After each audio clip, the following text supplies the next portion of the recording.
Prime Time. From New York, Diane Sawyer. Good evening.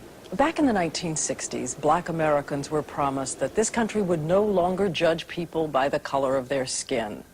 Tonight, nearly 30 years later, we bring you the results of a primetime investigation.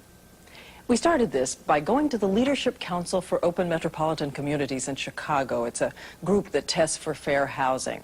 We asked them to give us two testers trained in presenting themselves exactly the same way. Two young men who could go into white and racially mixed neighborhoods with hidden cameras to record their experiences for us. During the 2.5 weeks, at times the two men were treated equally, at times there was ambiguity. But tonight, we're going to show you some of the ways in which they were treated differently. Because this didn't happen just once or twice, it happened every single day. Meet John Cunin and Glenn Brewer. They work together at the Leadership Council. They're both from the Midwest. They went to Big Ten schools, grew up in middle-class families, even play on the same softball team. They're friends. Two young men whose lives are virtually the same in every way but one, the one you can see. A few months ago, John and Glenn agreed to pack their bags and help with our investigation. Our question: how much difference does the color of your skin make in everyday life in America? For the answer, we went to the city of St. Louis, Missouri, where the two men moved into this motel and prepared to begin a new life. You really feel that you're equal? Definitely. Yes. 1, 2, 3, 4. The twist? Every day we'll be with them to show you what happens. Set. Set. All right. Let's do it. Let us tell you a little bit about how we're going to go about this. We're going to send John and Glenn into a variety of situations, and we're going to monitor what's going on from the van. We'll be parked outside. One of the first things John and Glenn do is take a look around the city. Go to a shopping center to pick up some things they need. John looks at some clothes. So does Glenn. They do some browsing, and right away, something catches our attention. When John walks up to this electronics counter, he gets almost instant service. But just a few minutes later, when Glenn walks up, he is ignored by not one, but two salesmen standing a few feet away. We didn't make anything of it until it happened again and again. Need some help? In the shoe department at this store, John gets instant attention and a hearty welcome. Yet when Glenn walks in just 3 minutes later, the salesman looks away. We run a stopwatch as the salesman continues to stare past Glenn. No hearty welcome for him. I was standing there and standing there and standing there. And John just barely skirts the fringe of the department. And the guy comes over and he's joking, he's laughing, and that did not happen for me. Even when the two men stroll into a nearby car dealership, Glenn walks up to a new car right in front of the showroom window.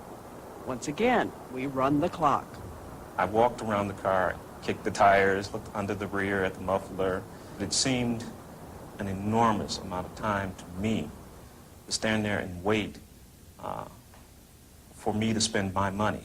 So you're clear that they knew you were there? Yes, there was a black salesman who looked at me and then looked away. A black salesman? The same salesman who was there in an instant, the moment John set foot on the lot. We can work it out for you. What do I have to do to earn your business? Sign your shoes? What about that? What about that salesman? Julianne Malveaux and Clifford Alexander both study the social and economic consequences of race in America. She's an economist at Berkeley. He's a consultant and former Secretary of the Army. His life lesson is the same life lesson that the white salesman got, that this is a group of people that for some reason I should deal with differently, despite the fact that I might make some money from them. That different treatment became apparent in another way when our two testers went to a record store. John browses quietly, so does Glenn. That's him in the background. But now, watch the salesman approaching from the left. He stops next to Glenn. He's not offering to help him, he's tailing him. And when I moved, he moved. And I think after about the second or third time when that happened, it suddenly dawned on me. He is there strictly to follow me around I was surprised to see him trailing Glenn in the shop because he wasn't trailing me. This salesman who followed Glenn around in that store, a man like that would say to you, this is not racist behavior. Black people commit more crime as a percentage of population. That's why I followed him. Do you think that all 32 million black people should be judged by some statistic about crime in this society? No, but the Okay, question is, that's it. what That's kind of blame do we put on I this rest person? my case. I rest my case. It isn't a question of blaming the white person following. It's a question of understanding why he follows. If this man had behaved suspiciously, if he had picked up something, put it down, perhaps put it toward his pocket, that would be one thing. He was browsing. Nearly every day or night, someone treated Glenn like an outsider. For instance, one day, we locked the two men out of their cars, 40 feet away from each other. Glenn struggles all alone to get into his car. John, on the other hand, has a small crowd of passersby, offering information and help. If you call the police, they'll come over for you. Everybody who came by in my car, it seemed, had something to say to me. And you? Nothing. No help, no one. One night, John and Glenn go for a walk in downtown St. Louis, one just ahead of the other. But when a police car passes by, it's Glenn who gets the pointed once-over. When he got to where John was, he rolled right by John. But he stopped, leaned out the window, just to inspect you. Yes.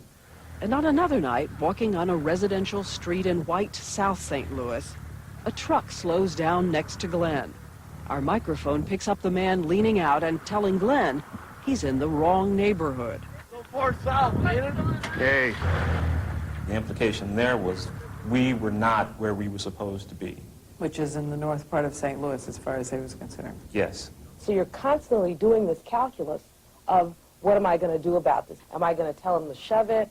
Am I just going to walk on by? Do I have the time, the energy? What is the cumulative effect of it? How bad is this day in and day out? It's the harmless kind of racism that if you accuse someone of it, they would say, well, gee, that's not cross-burning, and yet it still grinds exceedingly small.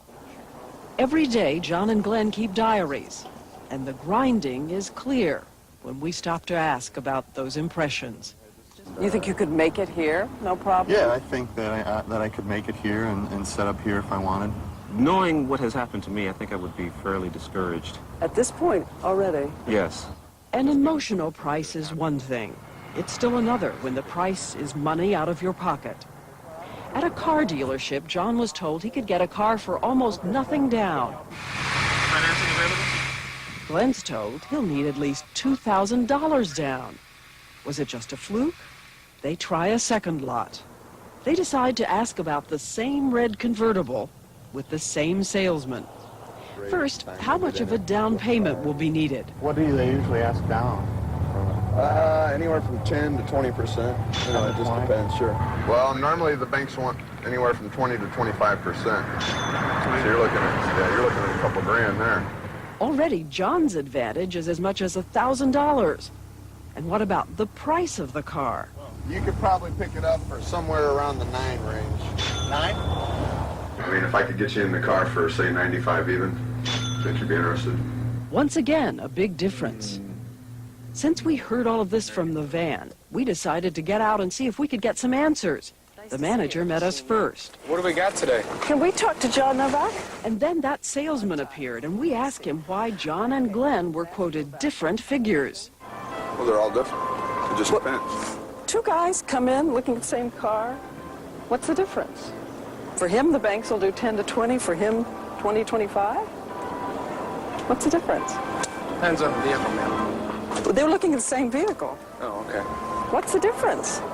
We never did get an answer. Is there a difference? And we're not the only ones asking that question. Experts say car salesmen consistently regard blacks as less sophisticated customers and try to make them pay more. The result, according to a national study, black Americans pay twice the markup that whites do, at a cost of more than $150 million a year. And another way African Americans pay for the color of their skin is job discrimination. Over several days, John and Glenn apply for all kinds of jobs, signing up for job services, answering the want ads,